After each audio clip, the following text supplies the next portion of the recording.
name's Tom Yakopin, and this is the Tom Yakopin podcast. We often refer to it as Yakopinions, and usually it only contains my opinion. But of late, our last podcast and then today, we're really growing up and beginning to interview interesting and productive and forward-thinking people, which actually is a lot of fun for me because I like the energy. If you didn't get a chance, look at the last podcast we did with Jim McClelland, Yesco Contracting. Jim's a local guy, family man, hardworking, patriotic American. Had a lot of cool things to say today. My guest you're going to find quite interesting. Jason Lewicki, he's a friend, he's my neighbor, and he is a local small business owner providing an amazing service to our local community. Jason's going to do most of the talking, but before we begin that, I just wanted to showcase this shirt, right? You know, I think it's a nice shirt. What does it say? We're all essential, right? Shout out to another small business owner in Cannonsburg, and that's Patty Burnside. Beautiful friend, Cannon Mac grad as I am, at Big D's House of Teas in Cannonsburg. And I will tell you, we've used them as the agency for shirts for our agents and clients' T-shirts.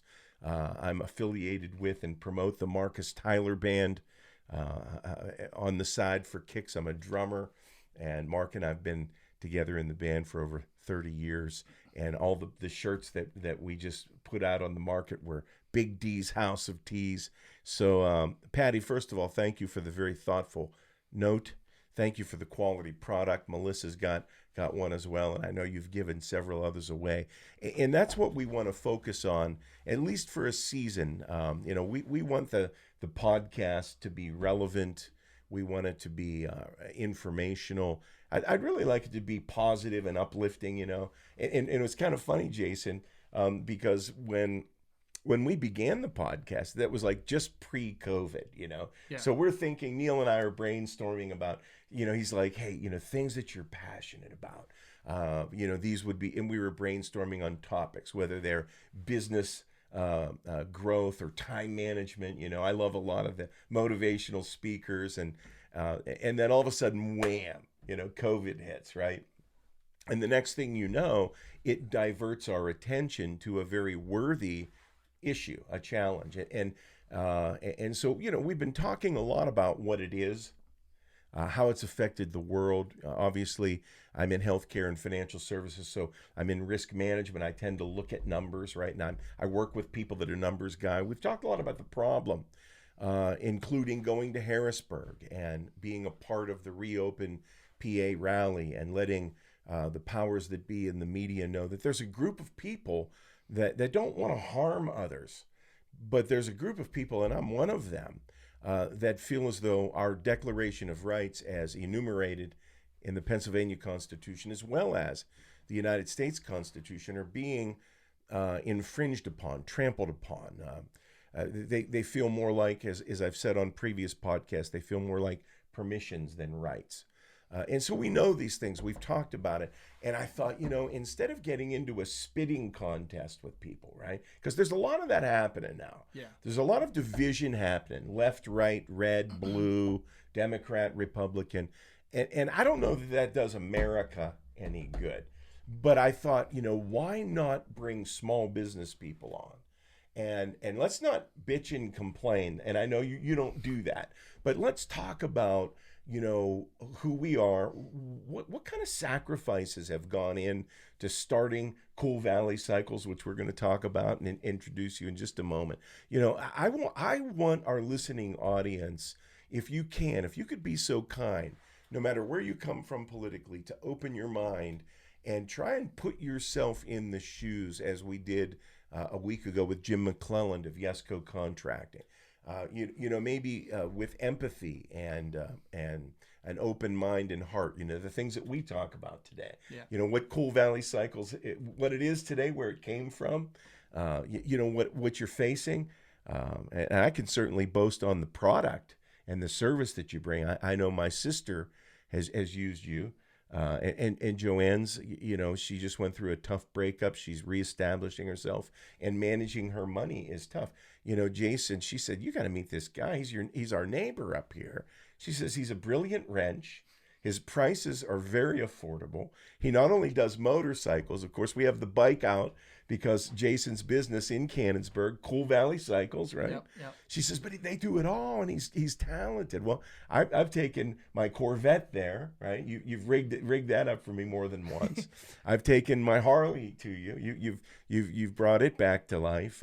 You've worked on my ailing truck a couple times on that, yeah. For sure. And I can say, like on a dime, good work, great price. But the best of all is when I go there, we usually spend about a half an hour or an hour chewing the fat, which is one of the reasons why I thought you'd be a great guest, because he's insightful. He's youthful, and that brings a different perspective than me as the old geezer. But I want to introduce to you my neighbor, a friend, I think a credit to our town, Jason Lewicki, Cool Valley Cycles in Cannonsburg. Jason, welcome aboard. And talk into the mic if you don't mind. We'll do. Thanks, Tom. Okay. So Jason Lewicki, Cool Valley Cycles. Been in business down in Cannonsburg for at my location there since April 2015. Prior to that, just on the side, getting things going, rolling out of my own garage at home, doing a lot of work for, used to be A&R Motors up at the end of the road. Did a lot of work for him when he needed it. Mm-hmm. Helped him out where I could. Got into business, went to school, graduated Canon McMillan, class of 2002. Then from there, I went to California University, got my bachelor's in business from there to start the whole process of how do you start a business. Well, here's a question. Why do you want to start a business? But go ahead. I don't want to. We'll talk about that in a minute. You're on a roll. How do you start a business? First thing is, what do you need to do to start a business? What all factions that the government wants to control to let you even operate a business? You've got to make sure you've got your sales tax, your insurance, your state licenses if you need them, to get all that in order to even start before you can even sell your product or your service. So going to school for Cal U helped me with that. Figure out what processes, everything to get that going. Why you want to start a business? Well, you might work for other companies, work in a union, everything else. So you see, hey, there's got to be a better way to do this. I worked in a steel mill for 6 years. In those positions, you as the worker, not as a management, they tell you, hey, go do this. This is how we want it done. Get it done. And you might think to yourself, well, there's a better way to do that.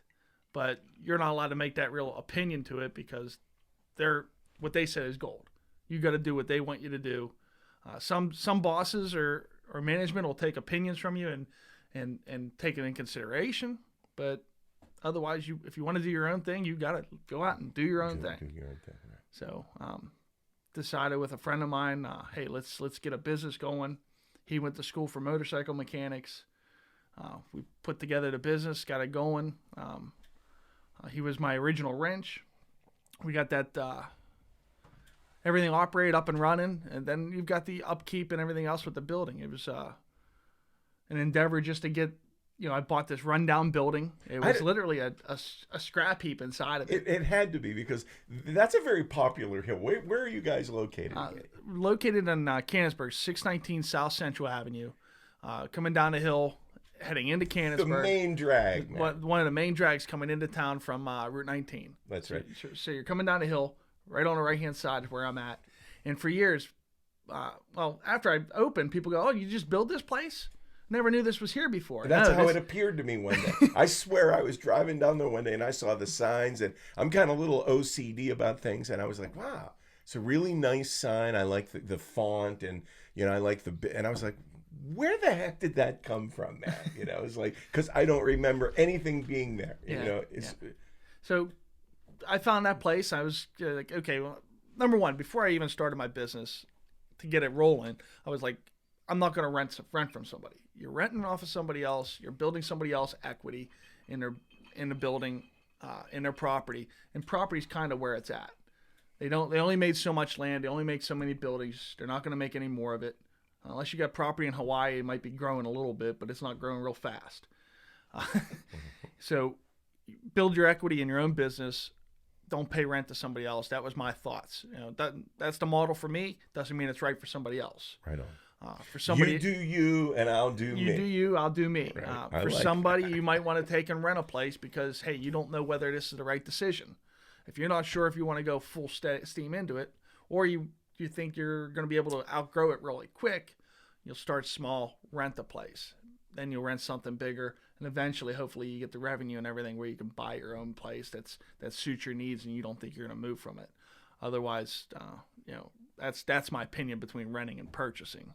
I think it's a great opinion. I think it's a great strategy, and you're building, the bend there. That whole hill's a little dicey, but you're in kind of a nice place because right as you round that bend to the right, I just veer into the parking lot. You have that nice space above your, and I brought a pretty large half-ton truck in there, no problem. You've got several trucks, so it's nice parking. But the building, dude, when I walked into it, I remember I was questioning you about how much, your equipment's awesome and the lift that you have looks pretty state of the art, and it's just it's a nice place. You've done a great job with it. Thanks. On the outside and the inside. Very nice. Yeah. The outside is probably almost more expensive. They maintain the outside than it is the inside. The parking lot, when I first bought the place, was gravel.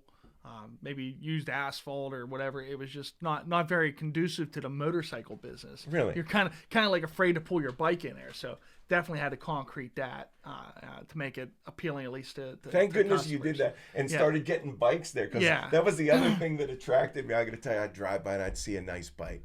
And I anybody that knows me, I've loved motorcycles since Tommy McGarrett's Honda 50. But I'd see all these nice bikes and then more bikes, and then you looked busy, and there was some cool stuff happening in there. Yeah, so there's other contributors to my business too. Were just some of my old friends I had. They had old motorcycles. Always been fascinated with old bikes. Something of the style we've got sitting here in front of us. You got that persona that the guy has on there, the old leather helmets, and just basically a piece of pure machinery that you ride. Nothing fancy, nothing. It was just machinery, motor and go. Yeah. So very simple. You over the year and a half or 2 years that I've been coming to your shop, I think I've seen a pretty cool, an old school Benelli, if I'm not mistaken, that was in there once. Yep. Or and then recently you had a knockoff Harley. I don't know if it was an AMF American. I think you said it was built out of the country. It was. So it was I believe it was a 72 350 Aramachi, Harley Davidson Aramachi. So that was in the 70s AMF time frame. They were trying to figure out how to expand their market share. So they teamed up with Aramachi out of Italy and picked up a couple bikes from them and started marketing them with the Harley badging. So I have had those in there. I think we did a restoration on a 61 Panhead a couple years ago. That turned out really nice. We've had a different share of different bikes down there that people don't even know exist. I collect old Bridgestone motorcycles. Bridgestone. That's a name I haven't heard. Yes, Bridgestone. So, and that might be what I saw down there. I pulled Benelli out of my ass, but it may have been a Bridgestone that you had. It could be. It could have been my Bridgestone I had down there. So I have a couple 350s, a couple little 100s. The 100s, of all the bikes I have a Harley. I have all those the big 350 Bridgestones. I have a Chinese trike that's kind of entertaining.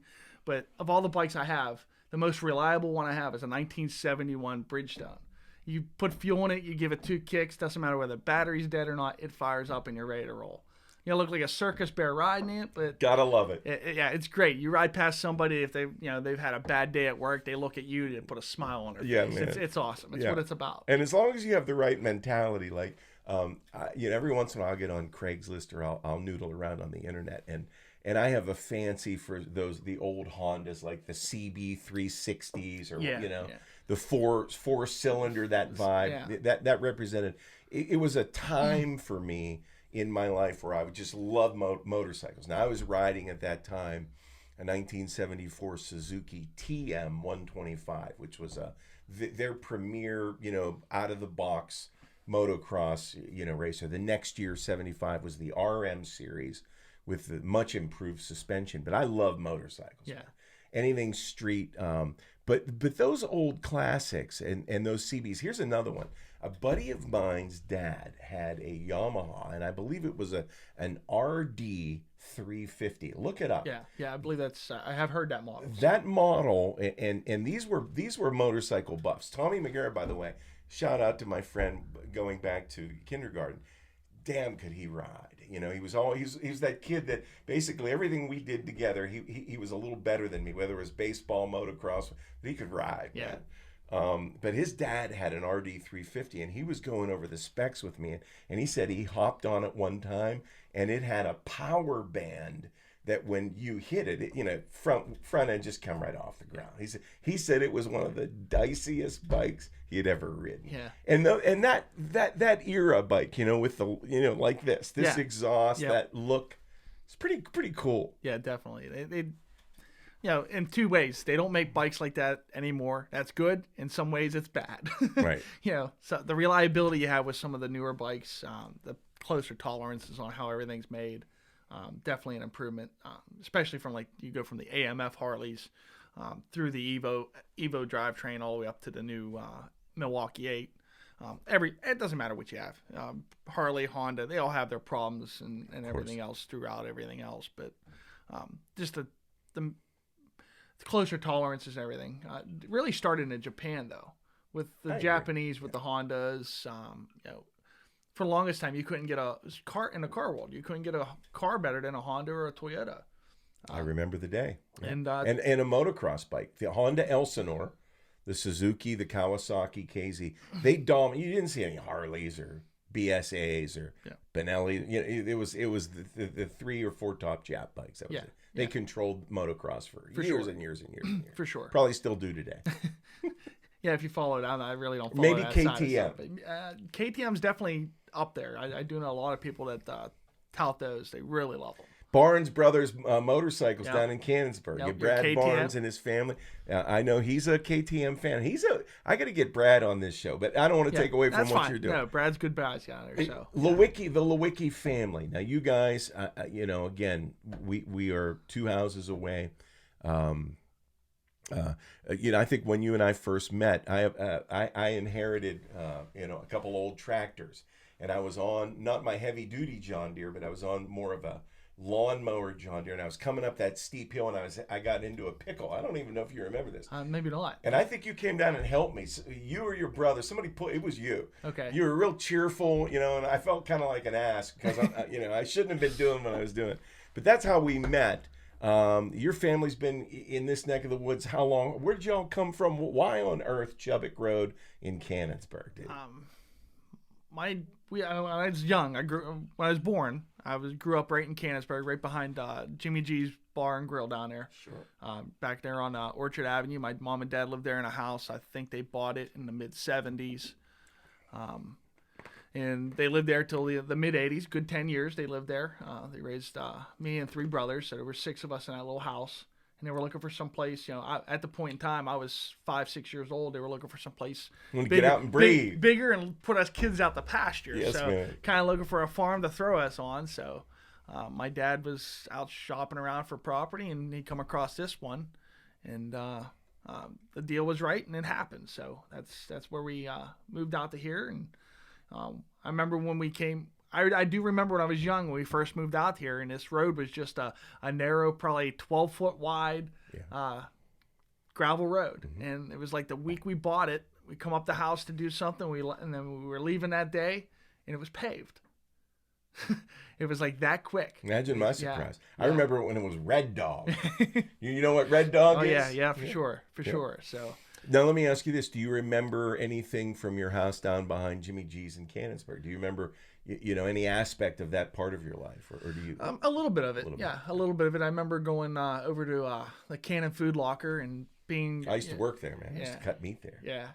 And nobody knew what the food locker... You could tell people what the Cannon Food Locker is. They look at you now like they didn't know what it was. It was actually a place where you could actually rent a locker for your food. Oh man, we would. Cut It was fresh literally meat, a food locker. Get frozen chicken, it was a nice place. Yeah. Yeah, it was very nice. Remember getting hollered at for when I going in there as a kid. Hey, make sure you get the mud off your shoes and everything else, because we, as kids, we're always playing out in the mud or whatever it took. So Always. yeah. Yeah, I remember. Yeah, so I do recall though. You're exactly right.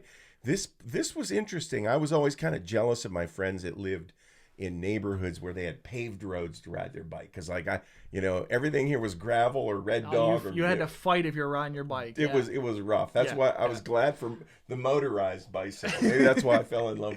Could be. Got you around a little easier. Let me ask you this: your company, Cool Valley Cycles. When did you guys open? What was the year again?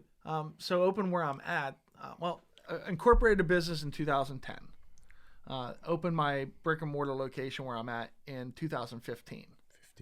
So it kind of took 5 years to get all my ducks in a row with the sales tax licenses and everything else. Because, who do you go to find out what you've got to do to start a business?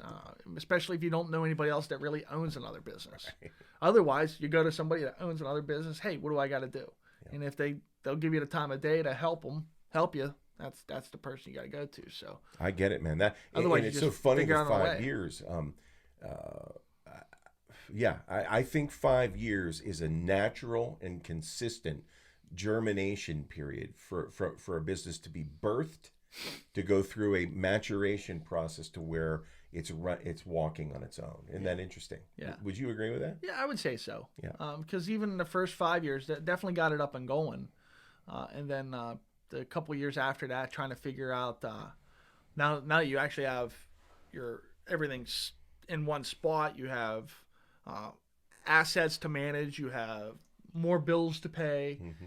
Now you got employees to manage.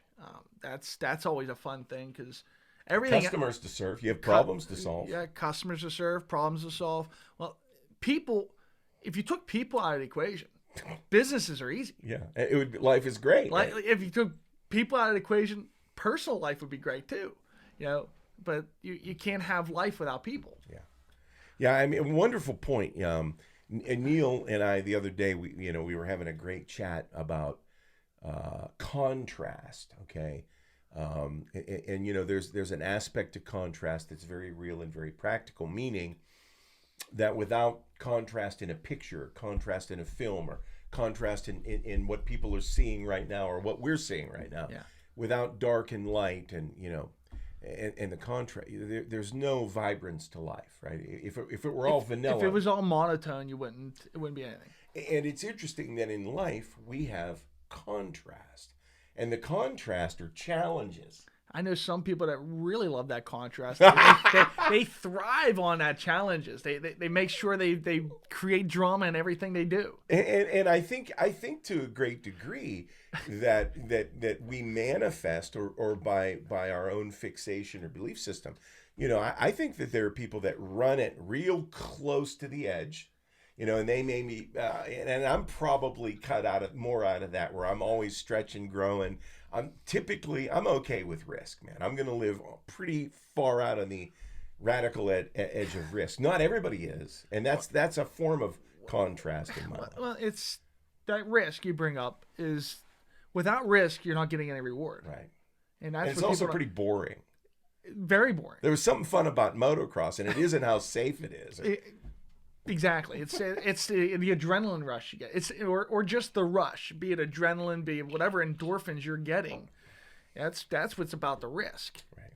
If you can, if you're just sit and do nothing all day long, there's no, your heart rate never changes. Why? You're living, or you're existing, but is that living? So you wake up and you're like, okay, I graduate California University. You've had a job, right? You've been in the union, you've worked the steel mill. Obviously, you were making some jack doing that. You had some level of security, but there's something in you that's saying, man, I want to do something. I want to express myself. I want to do something my way, whether it's like, a song that somebody wants to sing, a business you want to bring to pass, a legacy you want to leave. There's something in the average entrepreneur that just, just doing a job isn't quite enough. So you wake up and you go, I'm going to birth a business. I'm going to do this. What's that like? Nerve-wracking. About the best way to put it. First, of all things, okay, you have the idea for the business. That's one thing. Figuring out your concept of what you want to sell, what you want to service, that's one thing. But by God, try to figure out a name. Uh-huh. What do you call your business? Right. You've got all these other businesses that might be very similar to what you want to do. So you kind of have a business model based off of what they already done. Mm-hmm. They've already got a name. You don't want to take and you can't steal their name. There's copyright reasons and stuff like that. Trademarks. So what do? You got to sit there and figure out a name. That was probably the hardest part of my business in some ways, was trying to figure out a name for the business. Because you can't. Why Cool Valley? So my family had a farm in Cool Valley. Cool Valley's a little area in Hendersonville, South Point area. Oh, okay. All right. Yeah, so right over where... Was that like Hills, Hendersonville? Or? Not quite that far. Okay. So Cool Valley is the area right past All-Clad Metal Crafters. I know where that's at. So I actually believe All-Clad is actually in Cool Valley, if I'm not mistaken. Okay. I believe that is. So our farm was up ahead on the left a little bit. We had a family farm over there off of Lewicki Road. So imagine that. Yeah. Lewicki Road. Yeah. So I like that. Yeah, there was a farm there for 50 years or so. So, but yeah. So Cool Valley Cycles. So you basically take a dilapidated building, which is probably not creating any real revenue for the city of Canonsburg or the town of Canonsburg, or however all of that works. There's nothing really productive happening there. It's more of a blight than a blessing. For sure. When I got it, it was definitely a blight. Yeah, and one of the things that I like showcasing our small business people for many reasons, but imagine all the neighbors now, instead of getting up and having to look at a dilapidated building, there's a vibrant, thriving, tax-paying, revenue-generating business that's a blessing to you. You're serving our community. You're solving problems in the community. That's legit business. Yeah, for sure. And I like to focus on that, not all business is legit, right? There's some business that not so good, whether it's the payday, I don't want to get into it, but you know what I mean. I mean, there's some business where it's really bottom feeder and it's predatory, but I like noble work. I like a business model that the end user to your product or service, they are receiving a benefit. Their life isn't diluted as a result of encountering your product or service. It's benefited, right? So your end user's getting, what all do you do? Obviously, you specialize in bikes, but you also do cars. But I mean, is the core business? The core business is motorcycles, repairs, general maintenance, inspections on motorcycles. We also do inspections and emissions on cars and trucks. We also inspect trailers 10,000 pounds and under. You do tires. I mean, we do tires. Tires on motorcycles. We do tires on cars. Cars, all of it. You can lift cars. Oil changes. We pretty much do anything for a car except for transmission work. That's kind of more of a specialty that I don't want to get into. And in your skill level with a bike, I know a personal friend of mine, a mutual friend of ours, basically brought you an older Harley. Yeah. That was pretty much in pieces off the frame. I would consider that a basket case he brought. It was a basket. It was a basket case. Brought it to me in a basket on the back of his truck and said, "Here, can you make this work?" So a couple ideas to get a thought process from him on what he needed to do or where he wanted to sit, what his vision was when it was finished. So threw some ideas past him, and 6 months later we had him a bike. Yeah, and I happened to see the pictures of his posts on Facebook. I know he took it to Florida, and he was ecstatic. So it isn't just oil changes, new tires, state inspection. your capabilities go way beyond that to where you could customize. You can take a basket case and turn it into a showcase. What are some of the things you love to do? I mean, one of my mentors in business always challenged me to, he said, Tommy, stay in your strength. Everybody's a 10 somewhere. Yeah. Okay. And he always encouraged me, and I've always encouraged proteges in my business or my kids or friends. You know, what are you really good at? Where do you peak at? And how do you stay in the center of that? Sometimes it's just problem solving in general, be it, I got a bike in the shop right now. A guy brought it to me. It's a custom chopper. Hey, I got this license plate on it. I want to switch it to this style, but I want to mount it here. Well, how can we do that? He was just going to take and use a couple sleeves and a couple bolts to make it right. And it would look funky when it's done. Okay. So sometimes just fabricating a part for it, order a little bit of material, take it home, put it on a machinist lathe, sit there and make some parts up, and be up and running in no time. So sometimes just things like that. Or it's even reaching out to my brothers who my one brother's a machinist in the steel mill. What's his name? I think I've met them all. But Frank. Frank? My brother Frank. He's the machinist in the steel mill? He's the machinist in the steel mill. So he can make stuff happen, huh? He can make stuff happen. We can, I've got a milling machine, a lathe at home, so I can make my own parts there too. So if something's needed above and beyond that, he helps me out. And then he worked in a machine shop for automobiles for a while too. Oh, nice. Yeah, so he did that, and then prior to that, he actually worked on pulling tractors for competition. So he's got some experience behind him that I dip into every once in a while. And he's older than you, right? Yeah, he's older. And your other brother, older or younger? I'm the youngest of all four of us. Okay. So my three older brothers. One is we call Haas. It's my brother John. He's my next oldest brother. He's just recently dived into business ownership. What's he do? He owns a bar. We'll have to get him on there sometime. Bar and restaurant. So he's got a bar and restaurant in Geneva on the Lake, Ohio called that sounds like a fun business. Haas's Saloon. So all right, last year was pretty good. This year not so much. Yeah. I was just doing some study online about the performance industry restaurant. So Haas, who your other brothers? Go on. So we got Haas, then we got my brother Frank, who's the next oldest above Haas, machinist in the steel mill. And then we got my oldest brother, Joe. Joe is, he's basically my parents' caretaker, and he takes care of things at the farm. So right, he does general maintenance at the house. Good deal. He gets out occasionally onto some odd jobs throughout the country doing things like that. I think it's strike busting. He's done that before. Nice. So and it's kind of odd coming from my father, who spent 30 years in the steel mill in Bridgeville. He retired from there. Then he spent another 15 years in the steel mill in Traversburg at the U.S. Steel's Irvin Works. So he's got 45 years in the steel mill, and then he's got his oldest boy who's strike busting. Which, hey, it is what it is. My dad actually Kids think for themselves, man. Well, it doesn't even matter that. It's my dad, when he was in between the two steel mill jobs, he actually was the one that got my brother Joe started in that. My dad, being 30 years as a union worker, he went out on odd jobs with these companies to do strike busting, scabs. Yeah, he was skilled. He's a journeyman millwright. He went out and did what he had to do to make some money. He probably had some level of belief in it as well. But yeah, good people, the Lewickis. I'm glad that I'm glad we're neighbors, and I'm glad I've gotten to know you. Your business, wow. Here we are. You wake up one day. You're self-employed. You have a building. You've got thousands of dollars worth of equipment. You've got commitments to people, got employees, and all of a sudden, boom, we have COVID, right? Yeah.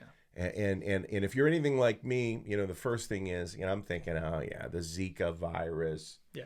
Right. How bad can this flu. be? We've been down here before, yeah. Right?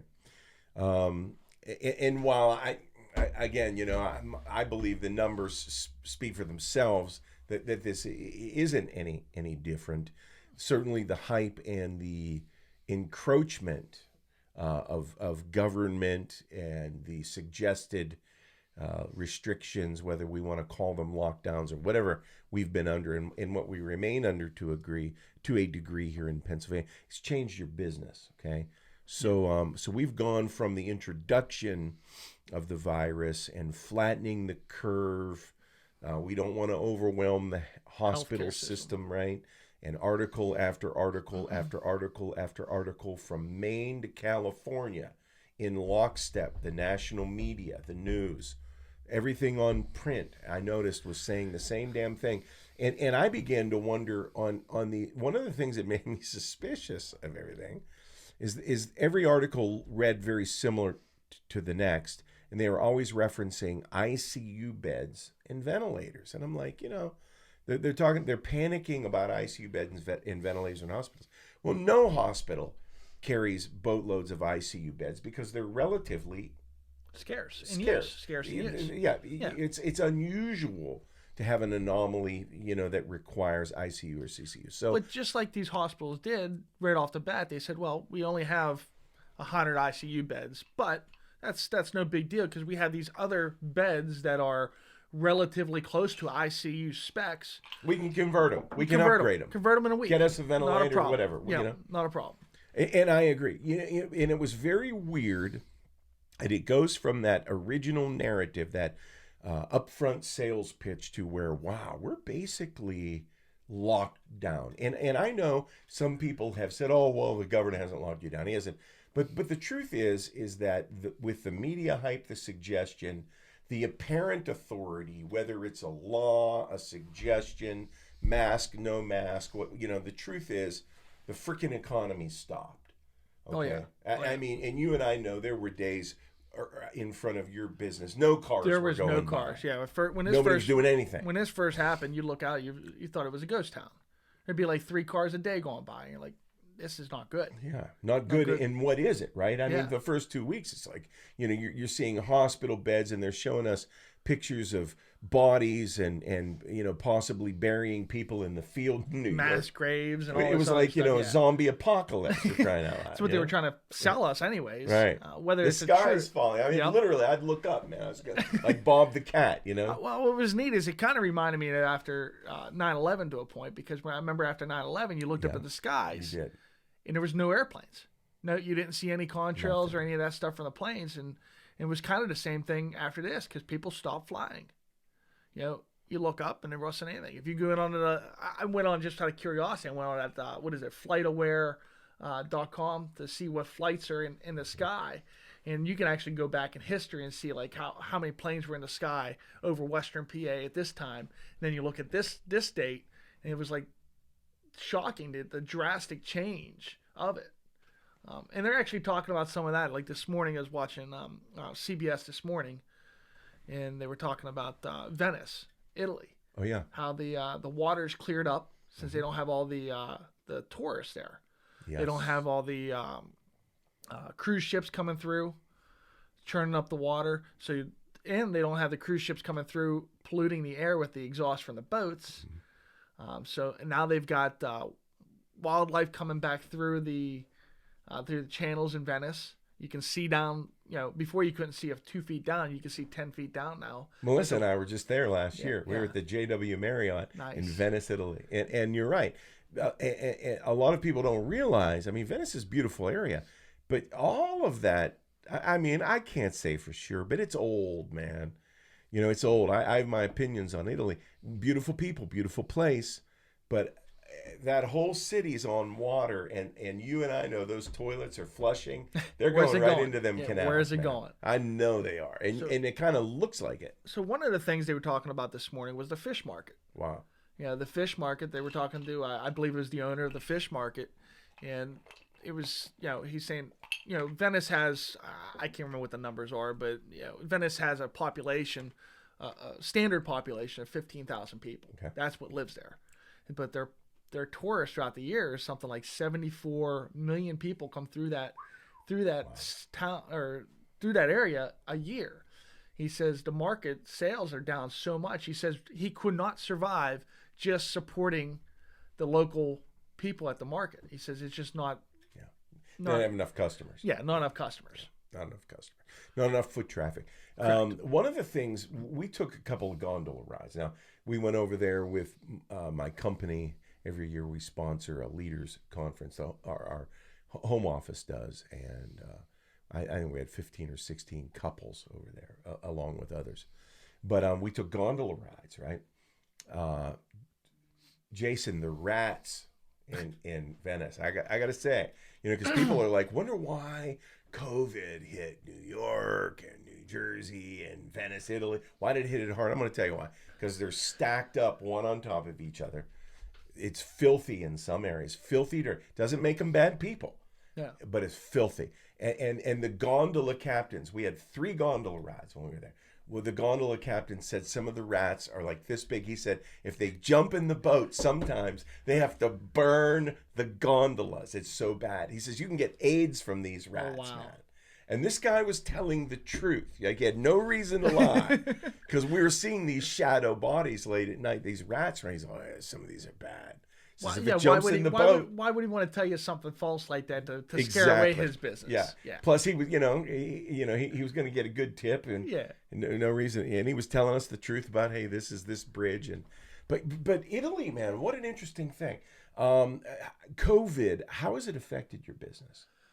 So financial wise, it's definitely taken its toll. We've seen at least a 30 to 40% reduction in sales from last month, the month of April, over the previous year.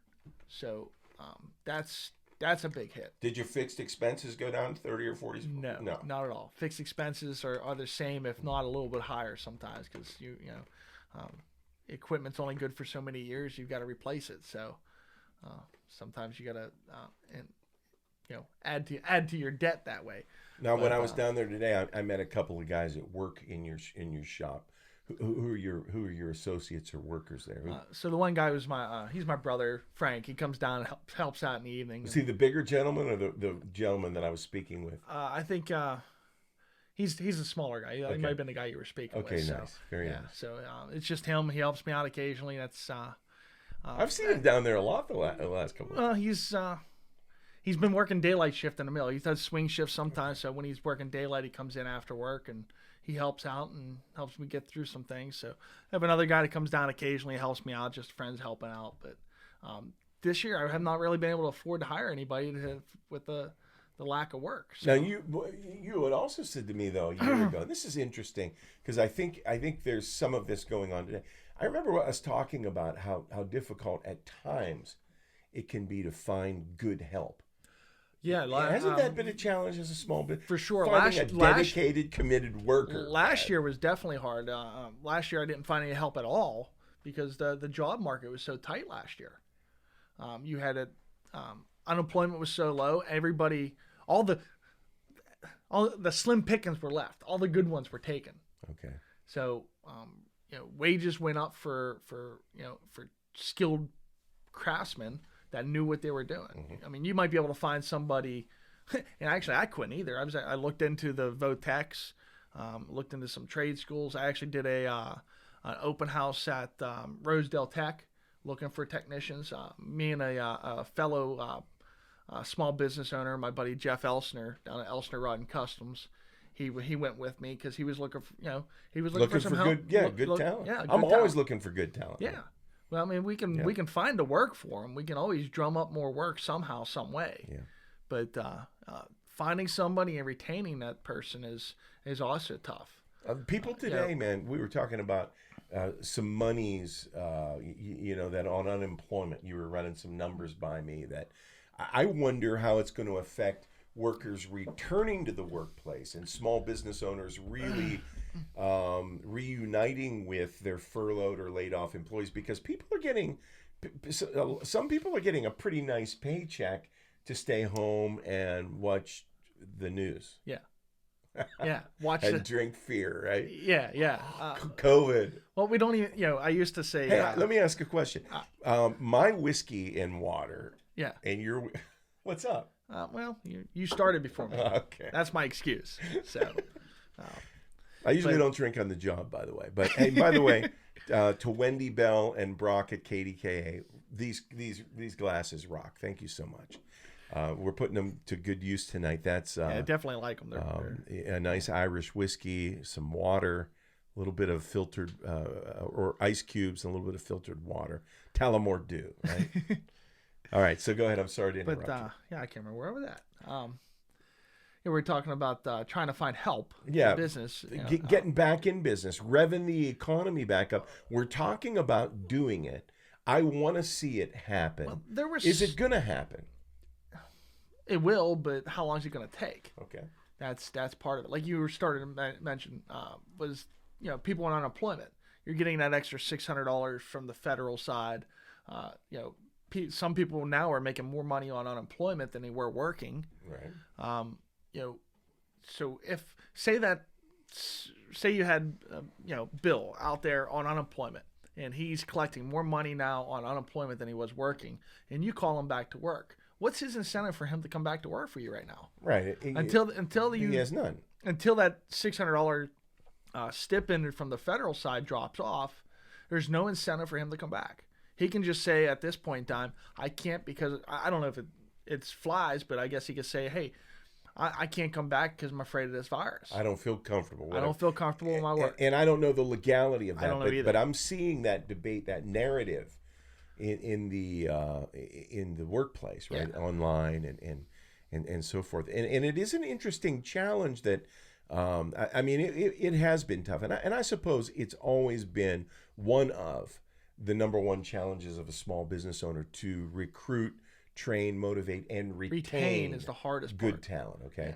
Now, and many would argue that, and perhaps some small business owners are guilty of this, but many would argue, well, you just got to pay them more. Okay. Yeah. But I think there's more to a job than money. I think a lot of people are looking for a place to work where they can make money, but that they can feel good about what they're doing. They provide a good product or service. And I know many of those people. I've had jobs before that paid me a lot of money, but I've left them because the work conditions weren't adequate. They the stress the job gave you or whatever it might be was more than what the pay was. The satisfaction of going every day. Yeah. Exactly. So one guy actually worked under me when I was a manager at the one plant I worked at. He actually says, and to this day I remember it. He goes, when the bullshit outweighs the pay, it's time to leave. Well, yeah. He says if the pay outweighs the bullshit, it's worth staying for. Yeah. So I mean, there's always things we do. Even in self-employed, there's things we do that we don't want to do. Yeah. You're gonna have that. But overall, in general, are you happy with what you do?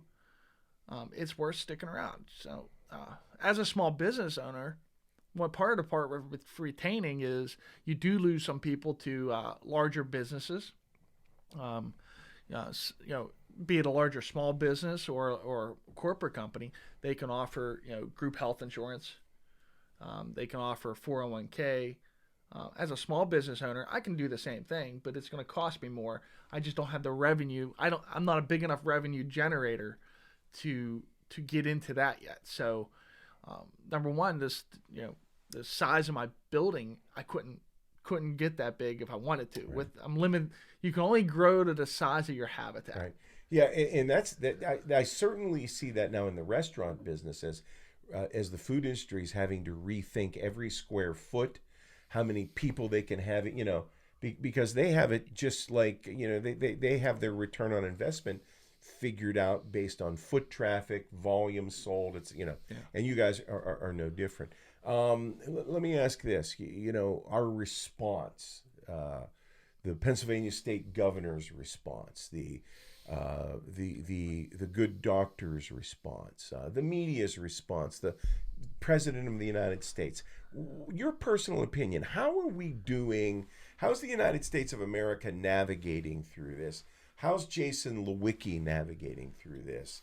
What do you see as a young man that I think has a good head on his shoulders, who can smell, a skunk in the woodpile, if there is one? Well, what do you see happening? And give me your opinion on how are we dealing with COVID-19? So I think of it on more of what's affecting me in my personal life, personal business, personal day. First of all, a lot of the places you go are now require, it hasn't happened to me. I don't go out much anymore because of some of this stuff. But, now if you go shopping, you've got to have a face mask on. That's, it feels to me like I'm wearing a muzzle. If I can avoid going out in that, I'm avoiding it. Yeah. Not because I'm afraid of it. I just don't want to wear a mask. If you let me go in there without the mask, I'd go in. So, I mean, part of that is maybe that's affecting somebody's potential sales there too. Sure. I would assume you're not alone in feeling dehumanized or muzzled, as you put it, wearing a mask. So I get customers that come in my shop, and they see I don't have a mask, and I've had a couple ask, do we need a mask? And before I can say no, that mask is off. I get a couple vendors that come in the same way, and I tell them, hey, masks are not. I'm not requiring them at my shop, because if you want me to wear one, if it makes you feel more comfortable, I'll do so. But if you're that, I think it's a personal preference. It's up to you. You're talking about it's basically you're using a chicken wire to keep back flies. Uh-huh. It's not going to get you anywhere. So, the virus is so small, you're breathing it out. Yeah, you're holding back that water, moisture that you're breathing out. But I don't think it's totally your effective. mask protects me, my mask protects you. I know. I don't buy it. I know. I don't either. Not 100%. Maybe 5%. I'm trying, and you strike me as somebody that's trying to be as kind and as respectful as possible. But, I have standards and boundaries too. I'm like you. Like when I go to Shop and Save, which I like Shop and Save. Yeah. I know where everything's at. My sister works there. Kind of like the vibe. Support your small town guy. Small town. It's so not your I wear Walmart the of the mask, world. But I feel like Donald Duck, my mask's on my face, and it was funny because I was down there getting my regular lunch meat, and I look behind me and I see an older gentleman who I'm like, man, I think that's Bob. And I look again, you can't. And I'm like, tell. And I'm thinking, well, he would pick me out if it was Bob, because he can recognize me. I look again, he's looking at me. Finally, I just go, are you Bob Arnold? And he's a good friend of Bud DeZombas, who I lease the West Penn Life and Health from. And what a great character. I'd love to have Bob and Bud on this show sometime. But he's like, that's me, and I'm like, I pull my mask up, he pulls his up. And he's like, I didn't recognize you. And it's a little weird that I could be standing 6 foot away, so from a guy that I've gotten to know fairly well. Yeah, and don't even know it's him. It's weird, yeah, man. Yeah, for sure. I'm not like trying to be a bully, or I just feel stupid, and I feel that it's unnecessary, especially because, and we've talked about the numbers. I mean, Mike Terzai's letter. As to the speaker, enumerating everything that Dr. Levine said. When you look at the numbers and how it is here, because we're not in New York City, right? Yeah. I get New York City, but this is Washington County, Pennsylvania. 30 miles from Wheeling, where when you go to Wheeling, it's like a whole nother world, There's no mask. People aren't freaked out looking down at the ground. I don't know. Hey, well, we're running out of time, and right. not that we have to be super conscious of time, but as a younger gentleman looking at government encroachment, as a gentleman, and we've talked a little bit about the Declaration of Independence, the fundamentals upon which our constitutional republic rests. What we were taught growing up. Where are we at? Where did all these rights become null and void if a virus comes through, or right. a pandemic, or a terrorist attack, or whatever it might be? How can you lose your rights? It's your rights. It's a God-given, whatever your God may be, right? Whether you worship the dirt the earth is made of, it doesn't matter. Right. You were born with these rights. How can he be taken away? How can he be paused? How can it be paused? And the founders, like when the founders argued that they were inalienable rights endowed by one's creator versus the state. I mean, growing up, I've encountered that thought. I've thought about that thought many times, but it isn't until now that I finally get why they made such a big deal. Because it isn't the creator that's put your rights on hold. It's the government that's put them on hold. And if they can reach over and retract them, then they must actually believe that they also granted them. Correct. So hello. One of those memes or whatever that I read earlier, and it kind of sparks perfect in the automotive world, what is a governor on a car or a motorcycle? I saw that. Yeah, I it's what shared holds it. you back. Yeah. A governor is designed to From hold you reaching back. peak performance, right? Reaching peak performance or blowing your top or whatever it might be. What But is it? That is what a governor does. That's right. And it's sure as heck is showing it. So Yeah, and Pennsylvania has so much so much capability. I think of the Liberty Bell. I think of Philadelphia. I think of the history that we've germination been of through. Yeah. liberty here, man. And wow, what we're under now, it's like a circus. We've had in Gettysburg and everything else. Yeah. I love Pennsylvania. Yeah. I'm a proud Pennsylvanian. I think we have a lot to stand up for. Jason Lewicki, Cool Valley Cycles, a productive citizen in our community, an outstanding citizen in our community. I think a credit to the motorcycle repair, innovation, automotive mechanic, the whole thing. A great guy. Thanks for being with us. I appreciate Tell us you again, having me. if people want to reach you, they want to book an appointment, they want a state inspection, they want their car tuned up, they want their motorcycle rebuilt, how do they reach you guys, man? I can be reached at coolvalleycycles.com, or I can be reached by phone, 724-514-6521. Reach out to me, and I'll do my best to help you out as best I can. And your address one more time? Address is 619 South Central Avenue in Canonsburg. South Central Avenue. And you guys are open right now. I mean, you're open for business. We're on what, yellow? Are we yellow yet? I think Friday we turn yellow. Yeah, Friday we turn yellow. And I don't know what that means. Yellow's not much different than red. I don't know what that means from red. Yellow's not green, but but people can see you. You're an essential business. You can fix them up, right? Correct. I'll do my best I can. All right, so. man. And we're all essential, but I'm saying that in light of the definitions given us by the governor. Has deemed me essential. Okay. Man, I'll tell you what, thanks for being with us. Our goal, again, my name's Tom Yakopin, the Tom Yakopin podcast, Yakopinions. We're on YouTube. If you like what we're doing, subscribe, share it with other people, give us a like. Our goal during this period of time is to showcase what I believe is the backbone. I think the self-employed, the entrepreneur, the small business. Honestly, man, I love you guys. I'm one of them.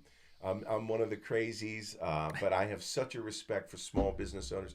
I'm looking forward to interviewing some more, bringing more friends, and looking forward to Mark Caskey of Steel Nation very soon. I think we're going to have Marty, his wife, on. Nice. What a thinker she is, huh? Oh, yeah, for sure. Like to have Brad Barnes from Barnes Brothers.